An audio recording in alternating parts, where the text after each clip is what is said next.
सम्पूर्ण मित्रहरूलाई फेरि पनि मेरो ब्लगमा स्वागत छ है। र आज चाहिँ म लरकफेर आइसकेको छु। यहाँनिर सन्तोष भाइको गाउँमा एउटा कार्यक्रम रहेको छ, विशेष कार्यक्रम। किनभने एउटा यो बाटोको पक्की बाटो है, लरकफेर हुँदै कफेर सेन्ट स्टुडेन्ट स्कुलबाट गएर NH 717 मा ठोकिने बाटोको आज पक्की बाटोको शिलान्यास हुन गइरहेको छ। यही कार्यक्रममा मलाई पनि नियुक्त थियो र म यहाँ आइसकेको छु। र यो बाटो चाहिँ कफेरमा मात्रै नभएर अर्को जग्गा यो पालापट्टि पनि आज यहीँबाट नै शिलान्यास गर्ने हाम्रो क्षेत्रीय विधायक रुदेन सादाज्यूको बाहुलीबाट र क्षेत्रीय सभासद हाम्रो है हेमन्त तुलुङ उहाँहरू आउनुहुन्छ। र भ्लगमा चाहिँ म आज के देखाउन चाहन्छु भने हामी गाउँ बस्तीको मान्छे हो र हाम्रो गाउँ बस्तीमा के कस्तो हुन्छ, जे जस्तो हुन्छ त्यो हामी तपाईँहरूलाई देखाउने कोसिस गर्छु।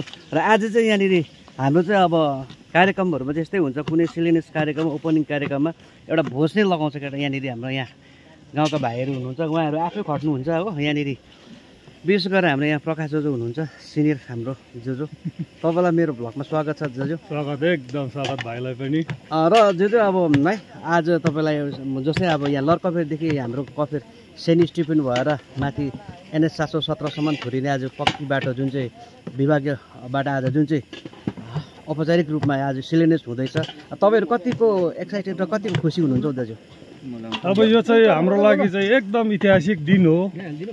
बहुत बहुत हामी सबै सम्पूर्ण यस अब हामी गएको तल रेलीदेखि लिएर आएको यता पाला मुन्थुम फलटार हुँदै लामेटार यो लोवर कफेर भयो हुँदै देउराली गाउँ कफेर भएर सेन्ट स्टेफन एकाडेमी स्कुल हुँदै सैलुङ बजार कफेरसम्म जुन चाहिँ पुग्ने जुन चाहिँ एकदम पक्की सडकको जुन चाहिँ हुन त यो बिचमा यहाँ लोवर कफेरसम्म त पिच बाटो भइसकेका छन् भनेदेखि अब यो लोवर कफेरदेखि माथि जुन चाहिँ अप्पर कफेर सैलुङ बजार नेसनल हाइवे 717A मा जोडिनको निम्ति यो बिचमा अलिकति एउटा पक्की सडक थिएन। र यसै जुन आज चाहिँ जुन चाहिँ बिचमा रहेको बाटोको जुन चाहिँ ओपनिङ सेरोमनी भनौँ, यो चाहिँ हाम्रा है विधायक रुदेन सादा लेप्चाज्यू कालिम्पोङ र साथसाथै यहाँ हाम्रै गाउँवासी, अब तपाईँ र हाम्रो माझमा एउटा सौभाग्य नै भनौँ, हाम्रो गाउँमा नै हामीले एउटा गभर्मेन्ट कन्ट्र्याक्टर जन्माउन सक्यौँ, हाम्रा आदरणीय भाइ सन्तोष तामाङज्यू र उहाँहरूको दुईजनाको यथेष्ट प्रयास, उहाँहरूको बहुत कोसिसले आज मधेसमा हुने विकास जुन चाहिँ नर्थ बेङ्गाल डेभलपमेन्ट डिपार्टमेन्टको जुन चाहिँ स्किम चाहिँ आज ल्याएर यस पहाडी क्षेत्रमा उहाँहरूले लगाएकोमा ठुलो भूमिका उहाँहरूको हात छ। र सम्पूर्ण हामी यस क्षेत्रका जुन चाहिँ बासिन्दाहरूबाट उहाँहरूप्रति हामीहरू बहुत बहुत धन्यवादी छौँ भन्दै मेरो दुई शब्दलाई यतिमा अन्त गर्न चाहन्छौँ। साथसाथै सम्पूर्ण गाउँवासीगणहरूलाई पनि चाँडै समयमै आएर आजको यस उद्घाटन कार्यक्रमलाई सफल बनाइदिने हामी शान्ति मिलन सङ्घका कार्यकारिणी कमिटीबाट सबैलाई स्वागत जनाउँदछौँ। धन्यवाद। ओके, यस्तो छ आज उहाँहरू गाउँवासी अति नै हर्षित छन्। किनभने बाटो भन्ने कुरा, बत्ती भन्ने कुरा यो एकदमै महत्त्वपूर्ण चिज हो। किनभने बाटोले मान्छेलाई कस्तो कस्तो ठाउँमा है बिमारी सिमारी भएको बेला बाटो छैन भने हामी कस्तो दुःख हुन्छौँ। तर पहिला हेरेर यहाँनिर लरकफेरमा अब सोच्छु पहिला हामी कसरी हिँडेर जान्थ्यौँ, तर अहिले यो जग्गामा म आउँछु गाडीमा बाइकमा हो, कस्तो रमाइलो जग्गा छ। र भाइहरू के छ तपाईँहरू तपाईँहरूलाई उठाउने के आज गाउँमा यस्तो बाटोको है शिलान्यास भइरहेको छ। यत्रो अङ्ग्रेज र कङ्ग्रेसको सरकारले नसकेको पालोको काम चाहिँ आज हुँदैछ यहाँनिर। यो बाटो भन्ने कुरा हो कि होइन, पहिला हामी कस्तो दुःख गरेर हिँड्थ्यौँ यो तपाईँ हामी होइन, म पनि हिँड्थेँ यो बाटो। आज यहाँनिर बाटोको शिलान्यास हुनु गइरहेको छ। यो पक्की बाटो मोटामोटी आधी तपाईँहरूको भइसकेको छ र हाम्रो गाउँलाई पनि छुने होइन, कफेरसम्ममाथि सेन्ट स्टुडेन्ट भएर 717 NH 717लाई भेट्दैछ। यसमा तपाईँहरू कतिको खुसी हुनुहुन्छ? हामी धेरै खुसी छौँ, किनभने अब पहिला हामी सानो हुँदा त अब यो बाटो हामीले सोचेको पनि थिएनौँ तर यस्तो हुन्छ भनेर है, यस्तो हुन्छ भनेर। तर अब त्यसरी अब यहाँसम्म त आइसक्यो, तर यहाँ भन्दा उँभो पनि हुँदैछ भनेर त हामी एकदमै सबसे खुसीको कुरो हो नि त होइन, सबैको लागि खुसीको कुरो हो। अनि आज यसरी अब यो प्रोग्राम हुँदा हामी एकदम हर्षित भई यहाँ खानाहरू बनाउँदैछौँ। ओके, हाम्रो गाउँले वासीहरू सब खाना त मिठो बनाउनु पर्छ भाइ। यस मिठो मिठो अब हामी पकाउँदैछौँ त। खसी चाहिँ कतिवटा काट्यो सानो काटेन त खसी त अन्त यो खसी हामी दुईटा। ओके भाइ, ल तपाईँलाई शुभकामना छ लरकफेरवासीलाई, किनभने यहाँनिर एकदमै मजा आइरहेको छ। अरू भाइहरू के छ तपाईँहरू बोल्नु? प्रवीण भाइ के छ अन्त? मुख धुँदैछ प्रवीणले यहाँ भर्खर आँखा मार्दै रहेछ बिचरा बिहानदेखि खटाइ तपाईँहरू खुसी हुनुहुन्छ होला नि? ओके ल राम्रो हो।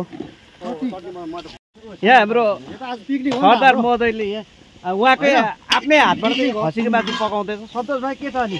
आज गाउँले पिकनिक चलिरहेछ। यो पिकनिक हाम्रो लागि एउटा होइन एउटा ऐतिहासिक कुरा हो, ऐतिहासिक कुरा हो र तपाईँले गर्नुहुँदैछ। यस्तो राम्रो काम गर्नुहुन्छ भाइलाई म होइन एप्रिसिएट गर्छु। किनभने अरू कन्डक्टरहरूले भन्दाखेरि म साँच्चै यो चाहिँ टोकेरै भन्छु, किनभने हरेक कार्यको क्वालिटी चाहिँ उहाँले दिनुहुन्छ। सन्तोष तामाङ उहाँ हुनु। तपाईँ के भन्नु चाहनुहुन्छ आज यस विषयमा? यो चाहिँ अब हाम्रो लागि चाहिँ एउटा ऐतिहासिक दिन हो भनौँ है। ऐतिहासिक धेरै वर्षदेखि थाँतीमा रहेको आज हाम्रो बाटो भइरहेछ। यसमा अब श्रेय चाहिँ अब विशेष चाहिँ विधायकज्यूलाई नै जान्छ। उहाँको कार्यकालमा अब हामीले धेरै गाउँमा धेरै कामहरू गर्नु पायौँ होइन। एकदम त्यो तपाईँहरूलाई पनि थाहा भएकै कुरा हो। कफेर कस्तो जसले गऱ्यो भने उसलाई गरेकै भन्नुपर्छ भाइ हामीले। हाम्रो लहर कफेर कस्तो थियो अनि के थियो भन्ने कुराहरू अब कसलाई विदित भएकै कुरा हो है। हजुर हजुर त्यसर्थ अब हामी एकदमै खुसी छौँ आज। ओके भाइ तपाईँहरूलाई पनि शुभकामना भइरहेछ है। पिकनिक पनि भइरहेछ। पिकनिक सँगसँगै अब खाइन्छ यहाँनिर। म तपाईँहरूलाई यहाँ के पाक्दैछ त्यो पनि देखाउँछु। थुप चाहिँ नलिन्छ साथी हो। पाक्दै गरेको सिन हो साथी हो। अहिले भरे चाहिँ पस्केर राखेको पनि म तपाईँलाई देखाउने छु। यो खसीको मासु हो। अब यहाँनिर सुँगुर पाक्दैछ। यो उता काटिरहेको छ। गोरु अलगै उतापट्टि बनाउँदैछ। चिकन अलगै छ। अब हाम्रो गाउँ बस्तीमा चाहिँ यस्तै हुन्छ। कुनै एउटा कार्य खुसीको कार्य हुन्छ भने एकदमै गाउँघरलाई नै एकदम मजाले यहाँ पिकनिक जस्तो पनि हुन्छ। र अरू के कसो हुन्छ तपाईँलाई फेरि बादमा देखाउन चाहिँ ओके साथी हो। फेरि भेट्नेछु। आज कार्यक्रम हुने स्थल चाहिँ यही हो, सेन्ट मौरिस स्कुल। त्यसको छेउमा यहाँ चर्च छ है। चर्चको यहाँनिर चाहिँ आजको जुन चाहिँ शिलान्यासको कार्यक्रम हुनेवाला छ। अब केही समयपछि आजको विशिष्ट व्यक्तिहरूको आगमन पश्चात यहाँको आज हाम्रो जुन चाहिँ लहर कफेरदेखि हुँदै कफेरतिर जाने सम्पूर्ण यो बाटोको आजदेखि चाहिँ शिलान्यास हुनेछ। पक्की बाटो र त्यही भएर चाहिँ यहाँनिर हामी पनि आइसकेको छौँ। मजा आयो। दिन पनि आज एकदम राम्रो छ।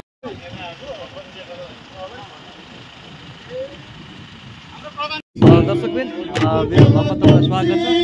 अहिले आजको जुन चाहिँ उद्घाटनको कार्यक्रम छ, उद्घाटन कार्यक्रमको लागि कफेरबाट डम्पुरे नानीहरू पनि आइसकेर तपाईँ देख्नुहुन्छ। हेर्नुहोस् यहाँनिर एकदम आज जुन चाहिँ यो बाटोको शिलान्यासको कार्यक्रममा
स्वागतको निम्ति सेन्ट स्टिफेन एकाडेमीका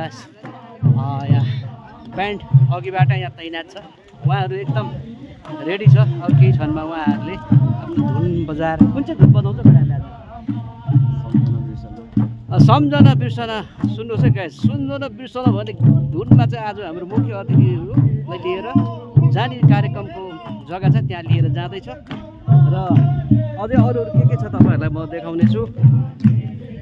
म चाहिँ अहिले लर कफेरमा छु। यो चाहिँ हाम्रो कफेरमै हो, लर कफेर अप्पर कफेर। यहाँ केटाहरू एकदम ह्यान्डसम स्टिफन बोइजहरू है।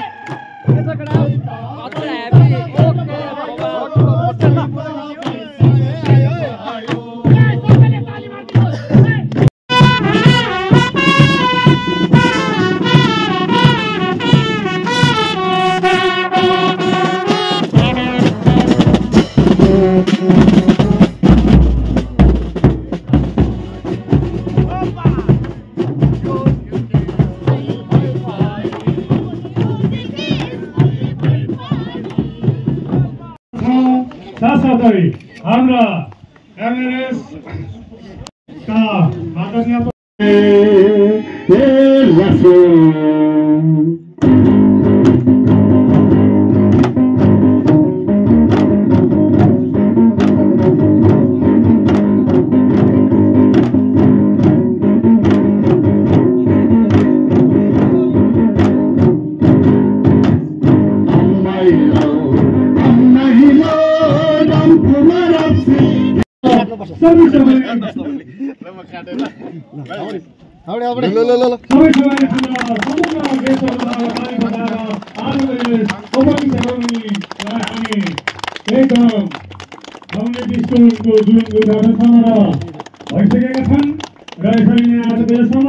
आजको कार्यक्रम पनि समापन भइसकेको छ। र के कस्तो के भयो है। र कृपया तपाईँहरूले लाइक कमेन्ट सेयर गर्नु चाहिँ नबिर्सिनु होला।